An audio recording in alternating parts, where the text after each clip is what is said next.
संतवाणी. संत सेना महाराज इसवी सन 13व्या शतकाचा उत्तरार्ध. 13व्या शतक, शतक मतलब हाँ सेंचुरी, ठीक है. सो 13व्या शतकात मतलब 13th सेंचुरी का उत्तरार्ध मतलब start of that century. Okay. प्रसिद्ध संत कवि, काफी प्रसिद्ध मतलब फेमस संत कवि, क्योंकि क्या है वो एक्चुअली संत है, ठीक है. कविता लिखने वाले कोई पोएट नहीं है, पर क्योंकि संत है तो वो जो अभंग लिखते हैं, जो लिखते हैं उसको कवि बोला गया, तो संत कवि. संत ज्ञानेश्वर व संत नामदेव यांचे समकालीन. समकालीन मतलब जब संत ज्ञानेश्वर और संत नामदेव जो टाइम पे हुए, तब जो टाइम पे वो जिंदगी जी रहे थे, और उसी टाइम के आसपास के ये भी है, ठीक है. तो उन सब का कैसे exact date of birth, exact year सब पता नहीं है, but they were of the similar time.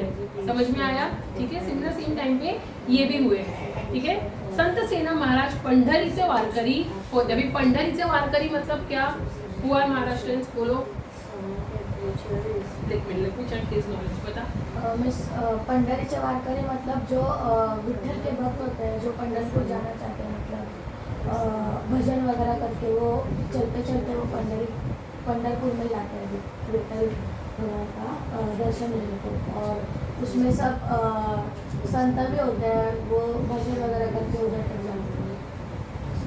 वो वारकरी जो होते वो मतलब वो विठ्ठल वो भगवान उसको प्रे करते हैं. वारकरी मतलब द फॉलोअर्स ऑफ विठ्ठल महाराज, ठीक है. जो भगवान विठ्ठल है, ठीक है, उनके डिवोटीज जो होते हैं उनको बोलते हैं वारकरी. और क्योंकि भगवान जो पंढरपुर है, अरे विठ्ठल जो है वो पंढरपुर में उनका जन्म हुआ था और उनका पूरा लाइफ पंढरपुर से रिलेटेड है, तो इसलिए पंढरपुर के वारकरी ऐसा बोला जाता है, ठीक है. त्यांच्या नावावर सुमारे 150 अभंग आढळतात. ना पहले तो मुझे बताओ अभंग का मीनिंग क्या होता है. बोल, ट्राई कर. अभंग मतलब जो उनके लाइफ में जो कुछ हुआ है ना, वो गीत से मतलब बताते हैं. वो गॉड के रिलेटेड सॉन्ग. अभंग मतलब it's a devotional song, okay. और स्पेशली अभंग जो विठ्ठल के मतलब भगवान विठ्ठल जो हैं, ठीक है, उनकी प्रेज में जो गाने लिखे जाते हैं, ठीक है, उनको डिवोट करके जो गाने लिखे जाते हैं उसको अभंग बोलते हैं, ठीक है. अंडरस्टूड. सो अभी संत सेना महाराज के नाम पे कितने अभंग है, उन्होंने करीबन 150 तक इतने सारे अभंग उन्होंने लिखे हैं. संतांच्या सानिध्यात मिळणाऱ्या आनंदाचे वर्णन प्रस्तुत अभंगामध्ये केले आहे. तो ये अभंग किसके बारे में है कि जब हम संतों के सानिध्य में, सानिध्य मतलब कंपनी में, ठीक है, जब हम संतों की कंपनी में होते हैं, ठीक है, तो जो हमें आनंद मिलता है वो आनंद को एक्सप्रेस करता हुआ ये अभंग है. So when you are company मतलब रियली वाले चला है चलो भिड़ो ऐसा वाला कंपनी नहीं, but when you sit with them, you be there in front of them, तुम उनके साथ अगर समय बिताते हो तो जो तुम्हें खुशी, जो आनंद मिलता है उसको एक्सप्रेस किया है. आज सोनियाचा दिवस दृष्टि देखिले संता. तो क्या बोल रहे हैं, जैसे इस संत को देखा, ठीक है, तो संत का सानिध्य मतलब संत को जब तुम देखते हो ना, उनकी मतलब आसपास रहते हो ना, उनको देख के ही इतनी खुशी होती है कि जैसे आज दिन कैसा हो गया, तो जैसे सोने का दिन हो गया, मतलब रियल गोल्ड का दिन हो गया, जैसे मतलब इतना मतलब बोलते ना इतना बड़ा दिन हो गया आज, जैसे मतलब बोलते हैं कि भाई आज तो मेरे भाग खुल गए, ठीक है, कि भाई आज आज सूरज कहाँ से हुआ है, वैसा वाला कि भाई आज मुझे संत के दर्शन हो गए, जैसे पूरा दिन मेरा कैसा हो गया, तो भाई सोने का दिवस हुआ है मेरे लिए जैसे, ठीक है. जीवा सुख झाले माझे माहेर भेटले. तो अभी दूसरा एग्जांपल दिया है कि जब संत को देखा, ठीक है, तो जीव को कितना सुख मिला, मतलब दिल को कितना आराम मिला, जितना एक ससुराल में कोई बहू होती है, ठीक है, वो कोई फंक्शन में जाती है, कहीं जाती है, अपना मैके वाला कोई उसको दिख जाए या मिल जाए, उसको कितनी खुशी होती है ना. मामा मामी चाची बुआ जो भी अपना मतलब मम्मी की तरफ का कोई रिलेटिव अगर मिल गया तो मतलब अपने मतलब मैके वालों को देख के उसको जो खुशी होती है, ठीक है, शादीशुदा लड़की को, उतनी खुशी संत को देख के इनको हो रही है.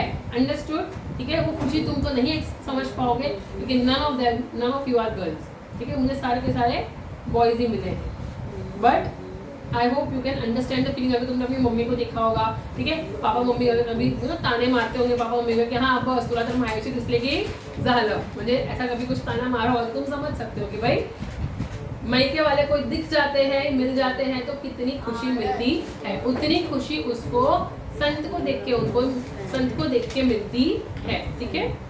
अवगा निरसला शीण देखता संत चरण, संत के चरणों के मतलब संत के पैरों के जैसे ही दर्शन हुए सारा का सारा क्षीण उतर गया। अभी क्षीण क्या है तो थकान, ठीक है। अब थकान किस किस बात की, काम की थकान, कुछ प्रॉब्लम्स है उसके विचारों की थकान, स्ट्रेस, ठीक है, कोई भी तरीके का कुछ भी मतलब जो भी चीज तुम्हें मेंटली या फिजिकली अफेक्ट कर रही है वो सारी की सारी चीज जैसे पूरी निकल गई और मैं एकदम काम और रिलैक्स फील कर रहा हूँ। क्या देख के तो संत के बस चरण के दर्शन करके, ठीक है।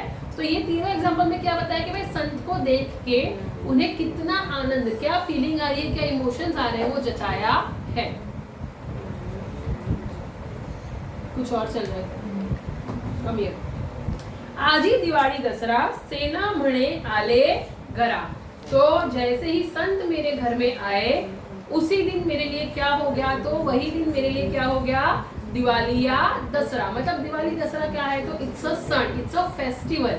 What do we do on Diwali and Dussehra, we celebrate, ठीक है। हमें इतनी खुशी मिलती है कि हम क्या करते हैं, हम सेलिब्रेट करते हैं। तो संत के मेरे घर में चरण पड़ते ही मेरे लिए क्या हो गया, ये मौका क्या हो गया, तो एक सेलिब्रेशन हो गया। समझ में आया। आज ही मेरे लिए एक त्योहार का दिन है, मेरे लिए एक सेलिब्रेशन का दिन है। तो उसको दिवाली दसरा को एक एग्जांपल देके, रेफरेंस देके तुमको समझाया है।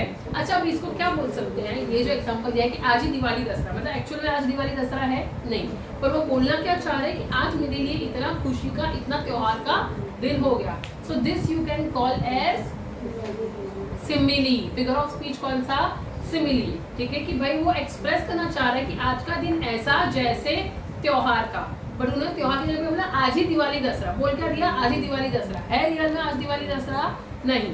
Without using the comparison word उन्होंने क्या किया, कंपैरिजन दिखाया, आज के दिन को त्योहार से कंपेयर किया, बट विदाउट मेंशनिंग कि आज का दिवस जैसा दिवाली दसरा, ऐसा किया नहीं, सिर्फ आज दिवाली दसरा, ठीक है। तो समझे। और लास्ट में जो सेना मंडल लिखा है तो वो सेना मतलब पता है ना, हर बार पोएट क्या करता है, लास्ट की लाइन में खुद का नाम डालते हैं, ठीक है। चलो ये वाला एक बार रीड कर लो, कुछ डाउट है तो पूछो, फिर हम दूसरे वाले पे जाते हैं।